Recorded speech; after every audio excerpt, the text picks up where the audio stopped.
Hi, my name is Financial Coach Ruthie, and my goal is to help others slay debt, gain wealth, and pursue outrageous generosity through intentional living. So over the past year, I've intentionally sought to learn about investing basics for Canadians. And I want to walk you through some of that information that I've learned in the past year. So I feel like in the past year, I've been a bit like Joey from that episode of Friends where everyone around him is talking and he's sitting there and he just blanks out and he's totally lost and he doesn't have a clue what's going on and what people around him are talking about.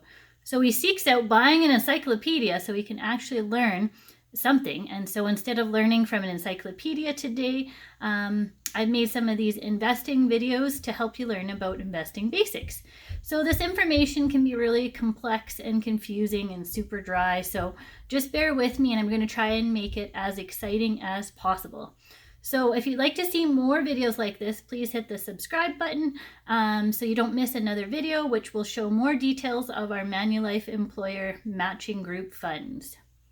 So there's several things today that I want to discuss. I'm going to talk about RRSPs, TFSAs, Employer Matching RRSPs, and how compound interest can help you towards your goal of saving for retirement and other fun things. So a lot of people have misconceptions about an RRSP, and that includes myself, where you think, hey, I'm adulting, and you sign up for an RRSP, and you think, okay, I'm set, I'm ready to go, it's going to start doing its thing. But no, I want you to think of an RRSP as an empty laundry basket. And that's what I did. I didn't fill up my empty laundry basket with investments. I just had it sitting there and it wasn't doing any good for me.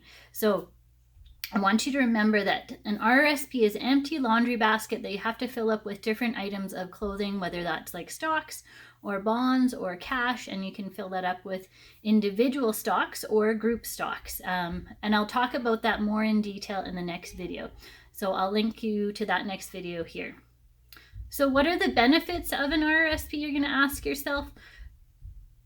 So as soon as you invest some money into an RRSP or a registered retirement savings plan, you're going to get a reduction in your taxes, which you're thinking, woohoo!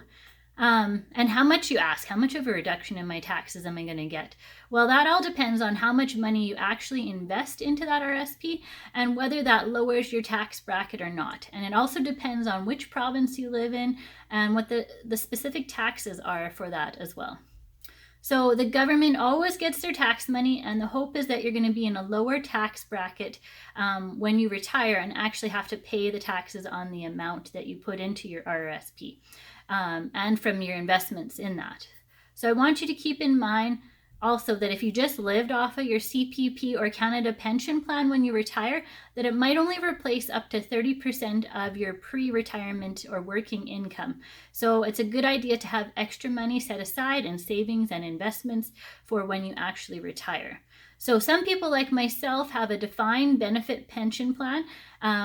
We had learned about that and I talked about that in another video. So I'm going to put the link here or in the description box. So have a look at that video as well. So that pension plan that we have could potentially top up my income to about 70% of my pre-retirement income. So that's a little bit nicer than that 30%, of course. So I want you to keep in mind that the maximum amount that you can contribute in or invest in your RRSP is 18% of your previous year's income. So to a maximum amount of $27,830. So, however, if you're part of a pension plan, like I am, this amount is reduced. So the best way that you can know how much you can actually contribute and what your contribution limit is for that year is to look at your notice of assessment and have a look at that, and it'll give you your specific information and contribution limits for you personally. So for most of us, it's not always possible to make a full contribution in any given year. So that max 27 or a little bit less than that 27,000. So if you don't contribute that full amount, it's you can always carry that unused portion forward to the next year indefinitely. Now, what about if I want to withdraw these funds, you're asking yourself? You can't do it without penalty. And the penalty can be quite steep. So the first $5,000 that you withdraw results in a 10% withdrawal tax. So the financial institution that you have your RRSP invested with will automatically withdraw or withhold that tax. So you're not doing that, they're doing it for you. And then the next 5,000 to 15,000 is 20% tax. And then over 15,000 results in a 30% withholding tax. And that tax that's withheld is not always enough to count for the tax you actually owe in your tax bracket. So if you add that additional amount that you withdrew onto your income tax, you may bump you up into the next tax bracket and you're going to pay more in income tax on top of that percentage that they withheld already. So ideally, you don't really want to withdraw your RRSP unless you have a year where you're making minimal income. So maybe this year during COVID, you've been laid off or you've lost your job or you've reduced income. So that might be an option for you this year. But I would definitely look at the pros and the cons and have a look at the Canadian Government of Canada website before you do any of this. Now, there are some exceptions to withdrawing your money from your RRSP, and I've done one of these withdrawal exceptions. So the first is the home buyer's plan. You can withdraw with that up to $35,000 towards purchasing or buying a new home if you are a first-time home buyer. So the purpose of withdrawing that money for myself was to put a down payment on a home.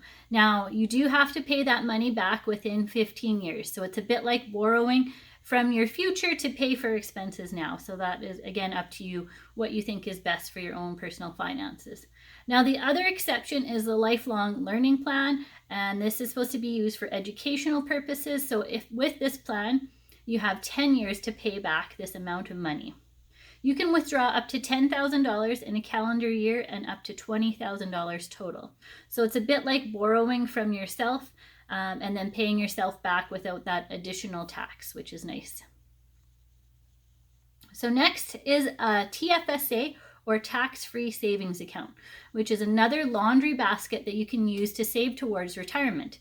So the federal government started this plan in 2009, and the nice thing about it is that you don't have to pay tax on the interest earned on your investments, unlike the RRSP. So there's no present tax break like the RRSP, but you don't have to worry about paying taxes later in retirement. So something to keep in mind. There is a maximum contribution limit for each year. So in 2009, when it was first started, that was $5,000. And then in 2010, it was another $5,000. So each year has a different contribution limit amount. So you should look that up. So if you didn't contribute anything in 2009 and you were 18 years old at the time, and then you didn't contribute anything in 2010, and then in 2011 you decided you had some extra money, you have that contribution limit from the previous 2 years of $10,000 plus that 2011 present year of another $5,000. So you had $15,000 that you could contribute in that year. Another nice thing about the tax-free savings account is that if you withdraw money, there is no penalty. However, if you invested your money in the stock market and you lost that money, it doesn't count as a withdrawal. So that just counts as lost money and you lose that contribution limit room forever. So currently right now, if you have not invested any money in a TFSA and you were 18 years old in 2009, the contribution limit for 2020 is $69,500, I believe. So you could do a lump sum amount of that much this year. And then next year is an additional in 2021 amount up to $6,000. So you could next year, if you miss this year again, you could have $75,000 of contribution room. And again, the best way to know what your contribution limit is to look at your notice of assessment and see what your specific amount is. Another way to save for retirement is through an employer matching group fund. So as a nurse, I have this benefit through my employer, and it's an employee matching amount up to 2% invested in either an RRSP or a tax-free savings account. So the nice thing is that it comes directly off my paycheck. And automated investments like this can be a great way to save for retirement, especially for those who could potentially forget to do it for themselves each month. So for myself, this equated to about $100 to $150 each month, depending on what 2% is equal to in your monthly income. So if you want to contribute more than 2%, then go ahead and do that. Just know that AHS will only match up to 2%. And my employer has partnered up, so AHS has partnered up with Manulife, who then invests these funds that we set aside with an RRSP and TFSA.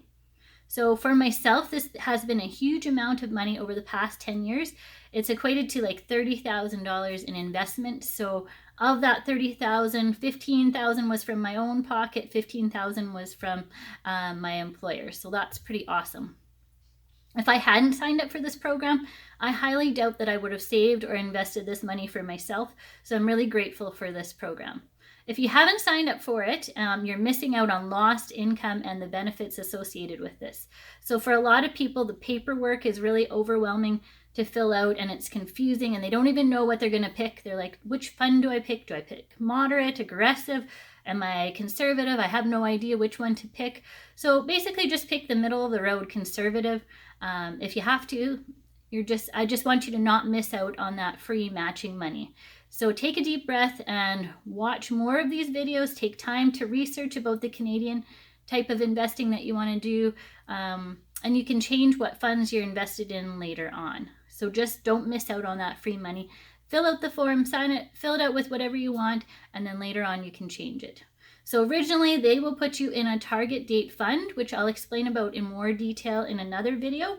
And I'll also show you in that other video how to change what funds you're invested in if you want to do so. So another thing that I want to show you today, the last thing, is a website called getsmarteraboutmoney.com. So it has a bunch of really cool calculators and tools and resources made available by Ontario Securities Commissions. So if you have a mutual fund, it has a mutual fund fee calculator, it's got an education cost calculator, it has a compound interest calculator, which I'm going to show you today. That's my favorite. I love calculators. So I'm going to walk you through that. So if you had $100 and you put that aside each month and invested it at a 6% interest rate, and it was compounded monthly, and you kept on doing that behavior of investing $100 a month from age 20 to age 60, so for 40 years, you would end up with $199,000. And $151,000 of that is through interest income, just from that 6% amount, which isn't a huge amount. And so you would have only put in your own money $50,000. I think that's pretty awesome. That's the magic of compound interest. So the younger that you can start investing, the more that compound interest can work in your favor. But one thing I want you to keep in mind is before you start investing your money, I want to make sure that you don't have any credit card debt, because the interest that you pay on that credit card debt is going to be much higher than any interest earned through compound interest in investments. So I'm doing a series of different videos about investing, so I want you to check out the next video called Ways to Invest. Now go and be intentional.